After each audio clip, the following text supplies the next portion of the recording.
오늘은 현충일, 이 비를 맞으며 정성스레 묘비를 닦고 계신 이 노신사는 누구실까요? 그리고 이곳엔 누가 묻혀 계신 걸까요? 이곳엔 나의 오빠가 묻혀 있고, 이 노신사는 베트남전에 참전하여 내 오빠의 소대원으로 이국의 전쟁터에서 잠시 생사고락을 함께 했던 분이라지요. 소대장과 소대원으로 만나 함께 했던 시간은 단 4개월. 고작 4개월이라는 짧은 시간의 만남에도 불구하고 이분께서 소대장에게 느꼈던 깊은 신뢰와 존경의 마음, 그리고 똑같은 나이였음에도 불구하고 소대장님께 받았던 배려와 사랑에 대한 감사의 마음은 55년이라는 세월에도 불구하고 잊을 수가 없고 잊어서도 안 될 일이라고 늘 말씀하십니다.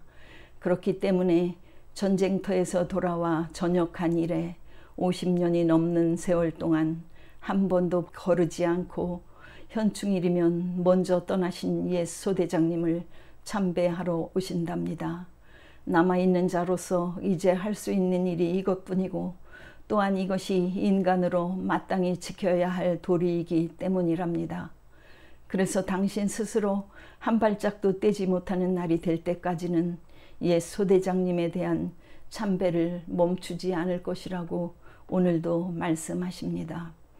그리고 오늘도 언제나처럼 1시간 일찍 도착하셔서 준비해 오신 특수 가위를 가지고 묘비 위로 함부로 자라 뒤엉킨 잔디뿌리를 잘라내어 깨끗이 정리하고 정성스레 닦고 계십니다. 이 노병의 옛 소대장이었던 나의 오빠, 그는 나의 가장 오래된 기억 속의 사람이기도 하다. 나의 첫 기억은 1950년도 중반, 내가 5살 때쯤 오빠가 나에게 썰매를 태워주러 데리고 나가기 위해 방 안에서 내 손에 벙어리 장갑을 끼워주던 장면이다. 또 다른 최초의 기억은 오빠가 사다 준 옅은 푸른빛이 도는 커다란 알사탕을 먹다 목에 걸렸던 일. 또한 내가 초등학교에 입학하기 전 그는 헌 신문지에 붓으로 한글을 써서 내게 가르치던 기억도 있다. 어린이들을 위한 학습 교재도 없던 시절이니 겨우 중학생이었을 오빠는 그런 식으로 내게 한글을 가르치기도 했었다. 그리고 내가 초등학교 3학년이 될 때 오빠는 육군사관 생도가 되어 집을 떠났다. 너무 일찍 내 곁을 떠나기는 했지만 오빠가 여름과 겨울 1년에 2차례 휴가를 나올 때마다 나는 아주 행복한 시간을 보낼 수 있었다. 오빠는 국가에서 받던 소액의 용돈을 아껴 그 당시 귀하던 동화책들을 사가지고 오고 또 내 공부도 봐주고 함께 재미있게 놀아주기도 하며 또 나를 데리고 멀고 가까운 친척들을 일일이 찾아다니며 인사를 드리곤 했었다. 그렇게 오빠는 아주 어려서부터도 한 집안의 장손으로서 집안에 대한 유난히 강한 책임감을 갖고 있었던 참으로 든든한 아들이자 형제였고 멀고 가까운 친척들에게도 인정받는 집안의 희망이었고 미래였다. 그리고 그는 사관학교 4년의 과정을 통해 국가에 대한 애국심마저 더욱 투철한 진정한 군인이 되어갔다. 그렇게 오빠는 사관학교 졸업과 동시에 소위로 임관되어 서부전선에 배치되어 나라를 지키게 되었고 나는 중학생이 되었다. 나는 처음 중학교에 들어가 모든 게 낯설고 적응이 안 되어 늘 편지로 오빠에게 불평을 했었다. 겨울 휴가를 나온 오빠는 아무 말 없이 내게 안내의 일기 책을 건네주었다. 그러나 겉표지 안쪽 흰 여백에는 그렇게 투덜거리는 게 아니야. 이같이 굉장한 세상에 살 수 있다는 게 얼마나 행복한 일인지 모른단다. 웃으면서 눈앞에 희망을 바라보아라 하는 글귀가 쓰여 있었다. 그렇게 오빠 자신이 내 집안의 희망이며 미래이기도 했고 또한 나에게도 희망과 용기를 심어주던 든든한 길잡이이기도 했다. 따라서 자랑스러운 나의 오빠를 생각할 때마다 나는 행복감에 젖기도 하며 힘이 나곤 했었다. 그런데 그 당시 미국은 베트남 전쟁에서 고전을 하고 있었고 마침내 우리나라에 도움을 요청해 왔다.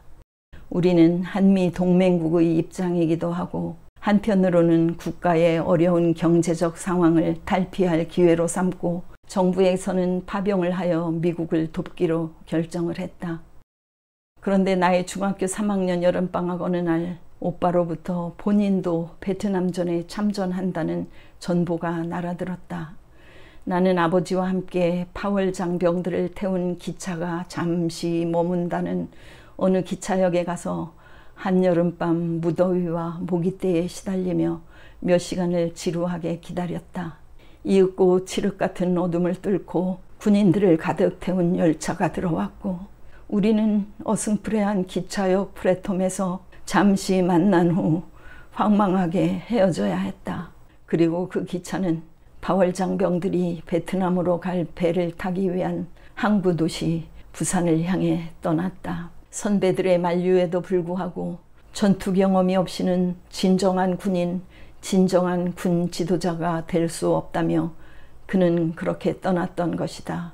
당시 한국의 모든 신문과 라디오에서는 베트남전에서 싸우는 한국군들의 혁혁한 공에 대한 소식으로 늘 들떠 있었고 어린 학생들은 얼굴도 이름도 모르는 군인들에게 위문 편지를 쓰곤 했다.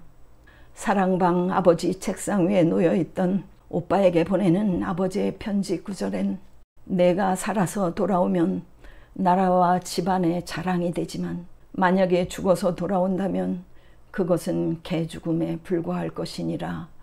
그것은 부디 살아서 돌아오라는 간절한 당부였다. 그러나 현실은 운명은 철저히 우리를 배신했다. 내가 잔뜩 꿈에 부풀어 고등학교에 갓 입학한 3월 오빠가 전쟁터로 떠난 지 반년 만에 정천병력 같은 전사 통보가 날아들었다. 사격 훈련을 하는 그의 소대를 미 공군기가 적군으로 오인하여 포격을 하였고 소대장인 나의 오빠를 비롯한 몇몇 소대원들이 함께 전사했다는 것이었다.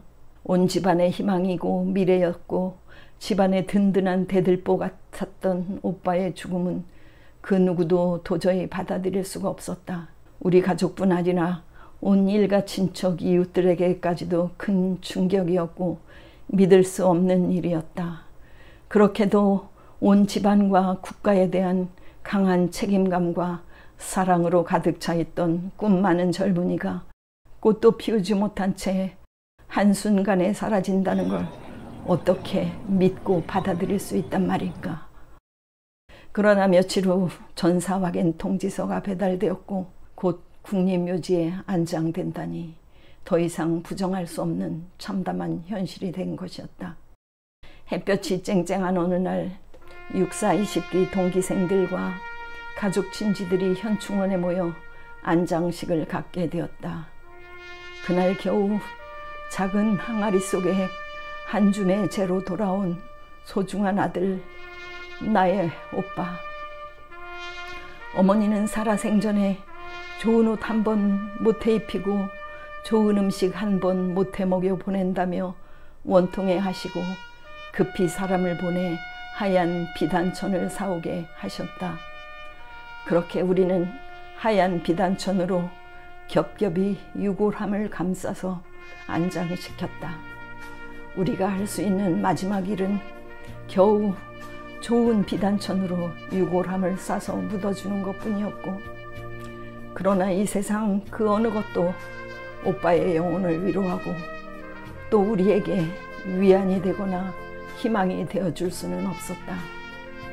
충격을 이기지 못하고 쇠약해진 할머니가 한 달 만에 돌아가시고, 아버지는 사랑방에 두문불출하시고, 누구보다도 힘이 든 어머니는 나머지 식구들 때문에 겉으로는 차질 없는 일상을 이어가시면서도 식구들이 잠든 한밤중이면 혼자 상처난 짐승처럼 괴로워하며 울부짖곤 하셨다. 불교 신자도 아닌 어머니는 나를 데리고 오빠의 영혼을 위한 불공을 드리러 절을 찾아가곤 하셨다. 어느 날인가는 어머니는 무당을 불러 집 안마당에서 오빠의 영혼을 위로하는 굿을 벌이기까지 하셨다. 어머니는 음식을 차리고 하얀 한복을 입고 무당의 장구 소리에 맞추어 덩실덩실 춤을 추셨다. 어떻게라도 불쌍한 아들의 영혼이 남아 위로가 될 수 있기를 바란 것이었지만, 정작 덩실덩실 춤을 추는 어머니의 얼굴은 한없이 슬프고 절망적으로 보였다. 나는 어머니의 그 모습을 오래도록 잊을 수가 없었다. 지금 누가 누구를 위로할 수 있단 말인가? 어느 날 수업이 끝나고 텅 빈 교실에 남아있는데 갑자기 교실 스피커에서 나실 때 괴로움 다 잊으시고 기르실 때 밤낮으로 애쓰는 마음 노래가 흘러나왔다. 어머니 날 즈음이었었던 것이다. 서로 얼굴도 모른 채 그 먼 곳에서 시집을 와 한 가정을 위해 노예처럼 머슴처럼 고되게 일만 하시면서 한평생 희생만 하시고 인고의 세월을 사신 어머니, 결국 철석같이 믿었던 희망마저 잔인하게 빼앗긴 가엾은 어머니 생각에 나는 교실 책상에 엎드려 오랫동안 통곡을 했다. 어느 날은 내가 감정을 주체하지 못하고 교실에서 뛰쳐나갔더니 운동장까지 따라 나온 친구가 나를 붙들고 얘 엄마를 생각해야지 하는 것이었다. 그렇다. 엄마를 생각해서 내가 더욱 꿋꿋하게 버티고 이겨내야 하는 것이 맞다. 그러나 나는 오히려 엄마에 대한 연민으로 더욱 슬프고 더욱 괴로웠던 것이다. 물론 그렇게도 내게 위로를 주고 꿈과 희망을 심어주려 했던 철석같이 믿었던 소중한 오빠, 나의 길잡이를 잃은 나 자신의 충격과 상실감도 이 세상에 어떤 말로도 표현할 길이 없었다. 어릴 적 병약하던 나를 그렇게도 걱정하면서 꼭 나를 행복하게 해주겠다던 그 오빠는 어디에 있는지, 결국 그렇게도 내게 꿈과 희망을 심어주려 했던 나의 길잡이, 나의 오빠는 이국 땅 전쟁의 포연 속으로 사라져 갔으니 어린 나는 참담한 현실을 더욱 받아들일 수가 없었다. 어느 날 밤 오빠의 옛 소대원들이었다는 3명의 젊은이가 집으로 찾아왔다. 그들은 미리 써가지고 온 편지를 희미한 등잔불 아래서 우리들에게 읽어주었다.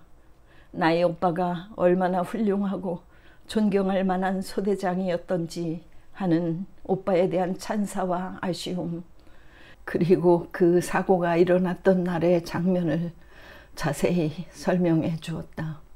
그들은 불과 몇 달간이었으나 그렇게 따르고 존경하던 소대장님에 대한 예우를 갖추고 또 그 가족을 위로하고 싶어서 어렵게 찾아왔을 터, 그날은 냉정을 유지하던 아버지가 또 한 번 무너지는 날이었고, 가족들에게는 오빠에 대한 뼈저린 그리움과 상실감이 더욱 깊어지던 날이었다. 그런 어린 나이의 충격과 상처는 온전히 치유될 길이 없었고 참으로 오랫동안 그리움과 상실감과 분노를 가슴에 묻은 채 한없이 흔들리며 살아야 했다. 그러나 그렇게 속으로 숨죽인 채 살아온 시간들조차 멈추지 않고 흐르다 보니 나는 어느새 오빠가 살고 간 세월보다 3배를 더 살고 있는 셈이다. 물론 그리움과 그 깊고 독한 상처는 세월을 따라 이제 조금 엷어졌다 해도 온전히 치유되지 못한 채 단지 그 많은 세월이 흘렀을 뿐이고 그는 아직도 보고 싶은 내 오빠, 불러도 대답 없는 그리운 나의 오빠이다. 부모님들은 천국에서 아들을 만나 평안을 누리고 계실까? 그러나 이 땅에는 그를 잊지 않으려는 또 한 사람이 있다.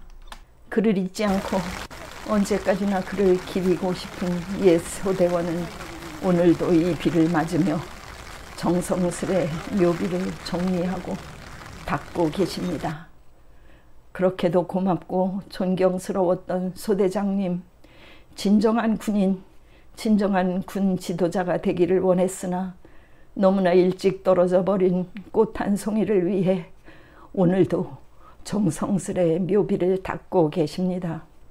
10달 전 척추뼈 4대가 부러지고 한쪽 고막이 파열되는 큰 사고를 당해 아직도 통증과 어지러움증으로 거동이 불편하지만 언제나처럼 오늘도 새벽 일찍 대중교통을 이용해 수원에 있는 자택을 떠나 1시간 일찍 도착하시어 진심을 다해 참배를 하고 계십니다. 그런 큰 사고가 아니었다 해도 그 먼 거리를 대중교통으로 오고 가시기 불편하실 80이 넘으신 이 노병께서는 현충일에는 소대장님을 참배하는 일 외에 다른 일은 일체 하지 않으신답니다. 그런데 이 고마운 분을 위해 내가 할 수 있는 일은 아무것도 없습니다. 다만 전쟁터에서 살아 돌아와 건강하고 다복한 일가를 이루어 사시는 모습에 감사드리고 또 언젠가 이 땅의 삶을 끝내고 저 세상에 가시게 되면 꼭 옛 소대장님을 다시 만나 이 땅에서 못다한 이야기도 나누며 전쟁 없는 평화로운 순간들을 함께 나눌 수 있기를 기도드리는 일밖에 없습니다. 그리고 오늘도 멀어져가는 이 노병의 뒷모습을 바라보면서 나는 어릴 적 오빠의 일기장에서 보았던 글귀를 떠올려 봅니다. 노병은 죽지 않고 다만 멀어져 갈 뿐이다.